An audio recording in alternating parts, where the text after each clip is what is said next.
Assalamualaikum warahmatullahi wabarakatuh. Bismillahirrahmanirrahim. Alhamdulillahirabbil alamin wa bihi nasta'inu ala umuri dunya waddin. Wassalatu wassalamu ala asyrafil anbiya'i wal mursalin wa ala alihi wa sahbihi ajmain, amma ba'du.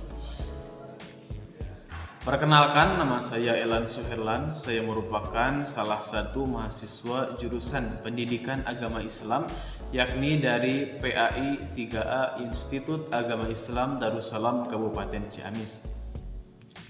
Hari ini saya akan sharing dengan sahabat-sahabat sekalian mengenai tantangan pendidikan Islam di era disrupsi.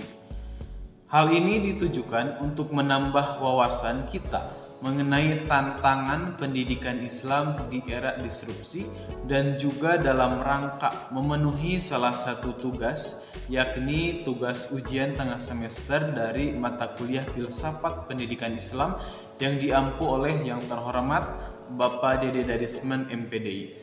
Dalam hal ini beliau sangat setia dalam membimbing kami dalam mata kuliah Filsafat Pendidikan Islam.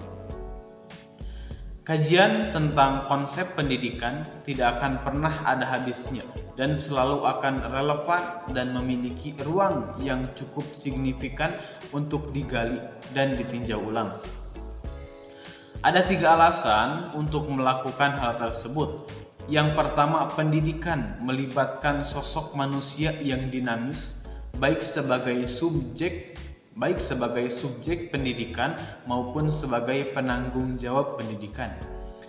Yang kedua, pendidikan memerlukan inovasi akibat perkembangan ilmu pengetahuan dan teknologi. Yang ketiga, tuntutan globalisasi yang meleburkan sekat-sekat ras, agama, budaya, serta falsafah suatu bangsa. Semua itu harus dijawab oleh pendidikan demi kelangsungan hidup manusia dalam situasi serba dinamis dan inovatif. Sebelum kita membahas lebih jauh mengenai tantangan pendidikan Islam di era disrupsi, kita harus mengetahui terlebih dahulu mengenai apa itu pendidikan Islam dan apa itu disrupsi. Baik, dilihat dari sudut etimologis, istilah pendidikan Islam sendiri terdiri dari 2 kata, yakni kata pendidikan dan kata Islam. Definisi pendidikan sering disebut dengan berbagai istilah, yakni ada at-tarbiyah, at-ta'lim, at-ta'dib, dan ar-riyadah. Secara sederhana, pendidikan Islam adalah pendidikan yang berwarna Islam. Maka pendidikan Islam adalah pendidikan yang berdasarkan Islam. Dengan demikian, nilai-nilai ajaran Islam itu sangat mewarnai dan mendasari seluruh proses pendidikan. Baik, sekarang disrupsi. Apa itu disrupsi? Kata disrupsi menurut Kamus Besar Bahasa Indonesia artinya adalah hal tercabut dari akarnya. Kata ini pertama kali diperkenalkan oleh Clayton Christensen pada tahun 1997 dalam bukunya yang berjudul The Innovator's Dilemma. Dari pengertian disrupsi tersebut, dapat dikatakan bahwa disrupsi merupakan suatu fenomena di mana terdapat sejumlah perubahan atau lompatan yang besar yang keluar dari tatanan yang lama dan mengubah sistem yang lama menjadi sebuah sistem baru.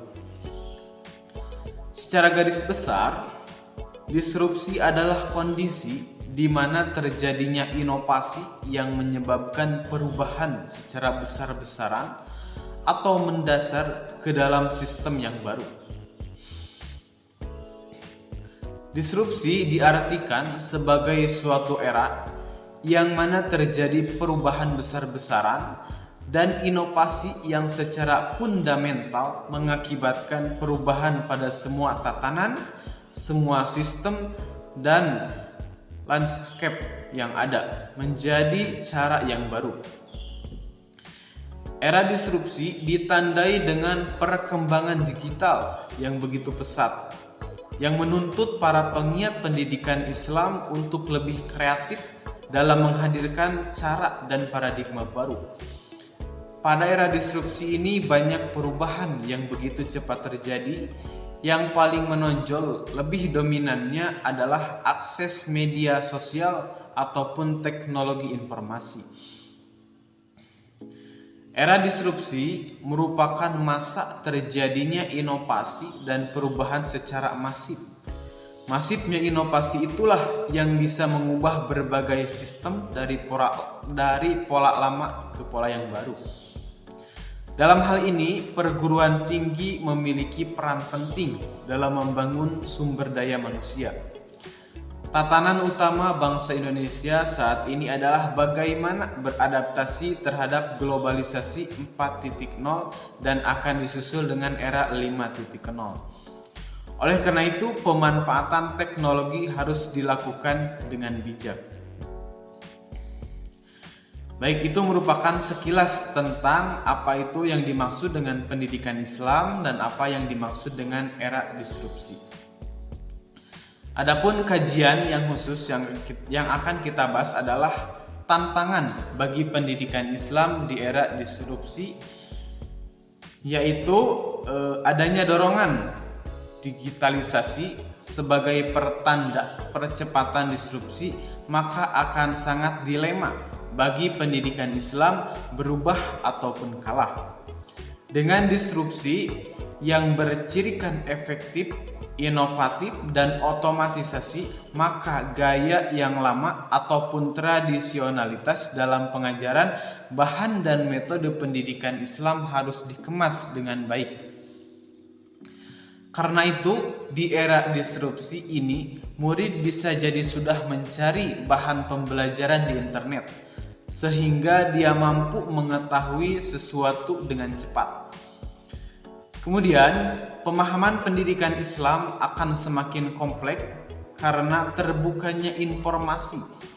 Maka perbedaan pendapat akan terjadi karena berbedanya sumber pembelajaran. Tantangan selanjutnya adalah bagaimana pendidikan Islam bisa mengintegrasikan keilmuan, bukan hanya pembelajaran Islam saja, namun bisa digunakan pendekatan ilmu lain dengan proses pembelajaran pendidikan Islam. Secara garis besarnya, bahwa tantangan bagi pendidikan Islam di era disrupsi diantaranya, tantangan yang pertama adalah perubahan kurikulum sekolah. Menurut Toto Suprayitno, merupakan Kepala Badan Penelitian dan Pengembangan Kemendikbud, pembuatan kurikulum selama sekolah online harus mengikuti perkembangan zaman, yaitu guru-guru ditantang untuk menyiapkan kurikulum di mana anak-anak memiliki pemikiran antisipatif, kritis, analitis, kreatif dalam pemecahan masalah, berinovasi, dan memiliki karakter yang tepat beradaptasi untuk hal-hal yang baru yang tak terduga. Dengan kurikulum tersebut, diharapkan para murid di kemudian hari memiliki bekal yang cukup untuk menghadapi berbagai perubahan-perubahan besar. Adapun tantangan yang kedua adalah dalam bidang pembelajaran. Apabila guru-guru masih hanya menyampaikan materi yang hanya tertulis di dalam buku, maka tidak ada bedanya internet. Para murid dapat mencari sendiri informasi yang mereka inginkan secara lengkap dan mudah di internet tanpa bantuan guru. Untuk itu, para guru diminta untuk terus inovatif dalam menyampaikan materi dan mengajak anak-anak untuk lebih aktif dibandingkan terus-menerus diajar oleh guru. Tantangan yang ketiga adalah mengenai pemberian tugas atau asesmen. Untuk mengetahui seberapa keberhasilan suatu sistem belajar, maka para guru harus menyiapkan tugas atau asesmen kepada para muridnya. Dengan sistem sekolah online, hasil dari disrupsi, maka guru harus menciptakan sebuah sistem asesmen yang menarik dan mengajak para murid untuk berpikir kritis dan aktif mencari tahu secara mandiri dengan menggunakan internet. Ketika adanya tantangan, maka adalah tip atau strategi untuk menghadapi era disrupsi pendidikan bagi sektor pendidikan, yaitu yang pertama harus peka terhadap informasi terbaru. Untuk menghadapi era disrupsi pendidikan, sekolah harus peka terhadap informasi terbaru dan perkembangan dunia pendidikan. Kita dapat melibatkan guru-guru untuk bergabung dengan komunitas atau pelatihan guru agar mengetahui perkembangan dunia pendidikan dan inovasi terbaru yang sekiranya cocok diterapkan di sekolah. Strategi yang kedua yaitu berani menciptakan inovasi baru. Para guru harus siap memberikan berbagai inovasi terbaru dan berani untuk menerapkannya di sekolah atau bahkan dapat digunakan sebagai bahan penelitian oleh para pendidik yang ada di Indonesia. Dengan menciptakan inovasi pendidikan yang efektif dan memiliki dampak baik, maka bisa jadi sekolah Anda atau sekolah kita akan menjadi model sekolah bagi sekolah lainnya. Strategi yang ketiga yaitu lakukan kolaborasi, yang mana tentunya dalam pembuatan inovasi pendidikan tidak bisa dilakukan oleh seorang. Sekolah dapat melibatkan peran guru, murid, dan bahkan peran orang tua murid untuk melakukan kolaborasi bersama untuk menciptakan inovasi pendidikan yang baik dan efektif. Contohnya adalah dengan proses belajar matematika yang digabungkan dengan seni budaya agar pembelajaran matematika yang tadinya terlihat geram menjadi lebih menarik, asik, dan seru untuk dipelajari. Atau dengan cara mengajak para murid untuk terlibat dalam sebuah penelitian ilmiah agar menikmati proses penelitian dengan melibatkan orang tua. Strategi yang keempat yaitu ubah pola pikir. Nah, pola pikir dalam menghadapi era disrupsi pendidikan kerap mengambil kapasitas seseorang dalam mengambil kesimpulan dan memecahkan permasalahan. Sehingga ketika ada suatu perubahan sistem pendidikan, guru tidak mau mengikuti dan masih menggunakan cara lama untuk mengajar. Oleh karena itu, mengubah pola pikir mengikuti perkembangan zaman sangatlah penting. Yang kelima, strateginya yaitu memanfaatkan teknologi pendidikan. Pemanfaatan teknologi di sektor pendidikan adalah poin utama yang bisa diterapkan oleh seluruh sekolah. Dengan memanfaatkan teknologi yang tepat, proses belajar mengajar tidaklah menjadi tantangan yang berat. Sekian materi yang dapat kami sampaikan mengenai tantangan pendidikan Islam di era disrupsi. Terima kasih atas segala perhatiannya dan mohon maaf atas segala kekurangannya. Akhirul kalam. Assalamualaikum warahmatullahi wabarakatuh.